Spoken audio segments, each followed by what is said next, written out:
नमस्कार मंडळी, पुन्हा एकदा तुम्हा सर्वांचं आपल्या लाडक्या यूट्यूब चॅनलमध्ये मनापासून स्वागत आहे. जुळली गाठ ग या मालिकेचा आजचा भाग खूपच इंटरेस्टिंग होता.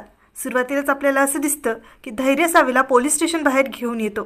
तेव्हा ती त्याला समजावत असते की हे सगळे माझ्यावर खोटे आरोप केलेले आहेत, मी असं काहीही नाही केलेलं, कोणीतरी मुद्दाम मला अडकवत आहे. तेव्हा धैर्य म्हणतो, सावी, मला माहीत आहे तू काहीही केलेलं नाही, पण तू का त्या फालतू माणसाबरोबर काम करण्यासाठी तयार झालीस? तरी मी तुला विचारलं होतं की त्याची नीट चौकशी केलीस का? तेव्हा वर तोंड करून हो म्हणालीस. मग आता कसं काय फसवलं त्याने तुला? कधी कुठं काय करायचं हे का कळत नाही तुला? नशीब की त्याने तुझ्यावर खोटे आरोप केलेत. जर उलट त्याने खरंच तुझ्यासोबत काही वाईट केलं असतं तर?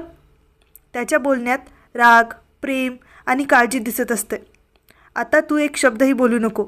आता तुझ्यासाठी जे करायचं ते मी करणार, तो सावीला म्हणतो आणि गाडीकडे निघतो. तेवढ्यातच तिथं दामिनी मॅडमनी पाठवलेला तो डोईफोडे वकील अंगदला घेऊन येतो आणि सावीला धमकावत असतो.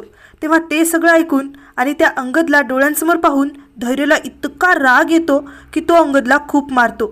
कोणावर इतके फालतू आरोप करतोस तू? माझी बायको आहे ती, बायको आहे माझी, असं म्हणत धैर्य त्याचं थोबाडच फोडतो. आत्महत्या करतो का तू? थांब, जीवच घेतो आता तुझा, असं म्हणत धैर्य त्याला चांगलंच धुवून काढतो. धैर्यचा हा रुद्रावतार पाहून तो वकील पण चांगलंच टरकतो.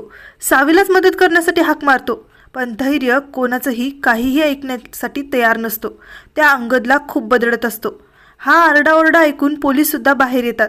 बरेच जण मिळून धैर्याला पकडत असतात. तरीही धैर्य पुन्हा पुन्हा त्यांच्या हातून सुटून त्वेषाने अंगदच्या अंगावर धावून येत त्याला म्हणतो, सांग, कोणाच्या सांगण्यावरून करतोयस हे? तेव्हा घाबरून तो अंगद दामिनीचं नाव सांगणार असतो. ते पाहून वकील आणि पोलीस सुद्धा घाबरतात.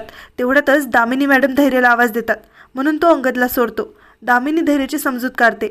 तेव्हा तो सावीचा हात धरून तिला घेऊन तिथून निघतो. पण त्याआधी विलास भास्करकडे एक जळजळीत कटाक्ष टाकतो. धैर्य गेल्यावर विलास भास्कर अंगदला धमकी देतात की जर तू धैर्याला आमचं नाव सांगितलंस तर तू मेलाच समज. घरी गेल्यावर धैर्य चिडून भास्करची कॉलर पकडत विचारतो, या सगळ्यांच्या मागे तुझा हात आहे ना? तू केलंस ना हे सगळं? तेव्हा भास्करसुद्धा त्याच्यावर खूप चिडतो. अंगाला हात लावायची गरज नाही, कॉलर सोड, असं म्हणत तो धैर्याचा हात झटकतो.